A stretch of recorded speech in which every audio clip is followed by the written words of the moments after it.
Welcome back to Champion Spring. Your MVP is Bang. He did shoot them down that game. Very nice quirky play. And take a look at this turnaround. Wolf had a great knock up there, but Afreeca just sort of piling in behind the turret. That is not where you want to try and kill an Alistar.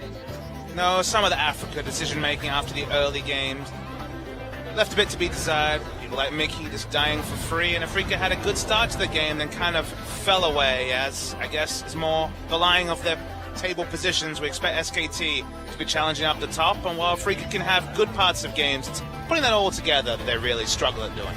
Yeah, and that Baron was just an absolute disaster, and it just reeked of desperation from Afreeca, when they still really did have a shot in this game at that point in time. And great play from Faker there, coming around the backside. Faker also having a good game despite the hiccup at level 1 where he did get solo killed rather foolishly. Nice little snipe there. I agree. Sometimes there's a really big difference. Lyra did actually die to the burn. No gangplank assist there. But there's a big difference between assertive Baron calls and bad Baron calls. And that was definitely a really bad Baron call. You saw it coming. I heard you grimacing as they kind of just moved from that mid turret. It was only ever going to go one way, and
MVP for game number 2 will, of course, be Lyra, who, with that solo kill onto Faker, really did a lot of good. And man, he was great in this fight, too.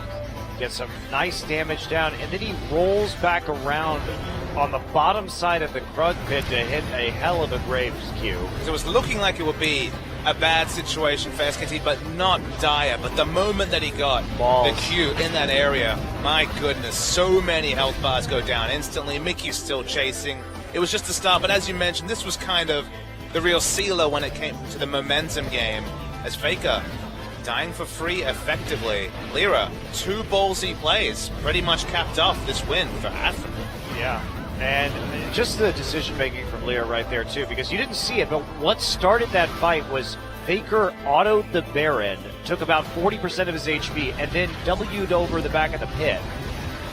And fighting in this choke right here, Lyra's just so fed right now, so much damage. And look at him again, just flashing forward, absolutely fearless in all of these fights, committing with the rest of his team. Remember, fighting against a choke, in a choke like that against a Rumble, on the paper sounds poor, but when you have the items, when your casting's strong enough, it's not as much of a factor. In this fight, Mickey first soloed out the Rumble, then he soloed out Corki, just completely tussled with Faker in the backline.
Welcome back to Champion Spring. Your MVP will be Ixu on the Trundle.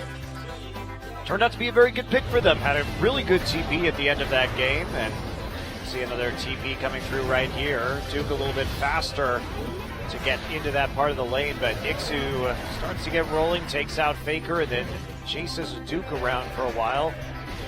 Duke denied as part of that heroic charge, and Ixu trying to turn this around.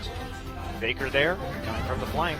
I mean, honestly, it was mostly the pressure that Ixu was causing rather than any MVP moments. Of course, there was a lot happening on the mini-map while he was buying time in that particular engage. Trundle gets very tanky. That's not news to us, but just really dealt with the Poppy well. Poppy was a non-factor the whole game, and in general, this was just a clean, measured performance from Afreeca in a way that we haven't really seen previously. Yeah, great flank there from the TP on Ixu to end this game. But you're right, you drew 3 people into that top side, and with that pressure, they were able to take so much of the map. Afreeca playing the 4-1 split really nicely.